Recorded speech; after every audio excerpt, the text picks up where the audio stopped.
কেমন আছো বন্ধুরা? আমি ভালো আছি।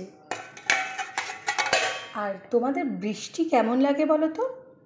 আমার তো বৃষ্টির দিনটা বেশ ভালো লাগে। হ্যাঁ, কিন্তু বাইরে যদি বেরোতে হয় তাহলে আর ভালো লাগে না। চারিদিকে জল কাদা, আমার একদম তখন আর ভালো লাগে না। আজ ছেলে বাড়িতে আছে, আজ হচ্ছে সানডে, তাই এই ছেলের জন্য আমি খাবার বাড়ছি। দিয়ে দিলাম ওকে ভাত, এবার দিচ্ছি ওকে দুটো বেগুন ভাজা। এই হলো ছেলের বেগুন ভাজা। আর আছে ওর ফেভারিট পোস্ত। এই হচ্ছে ছেলের আলু পোস্ত। দাঁড়াও, এবার আমি আর কি করেছি দেখাচ্ছি তোমাদের।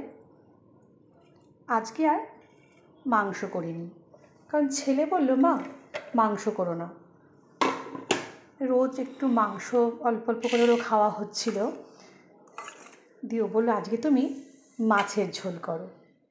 তাই আজকে আমি মাছের ঝোল করলাম। ছেলের আবদারে ছেলেই বললো যে মশলা কম দিয়ে একদম তুমি মাছের ঝোলটা করে ফেলো। তাই এই ঝোলে দিয়েছি আমি আলু, পেঁপে, পটল আর ঝিঙে। এই যে মাছের ঝোলটা খুব ভালো হয়েছিল খেতে। এই যে এই মাছটা ভেঙে গেছে, যাই হোক ছেলেকে দিয়ে দিয়ে এটাও।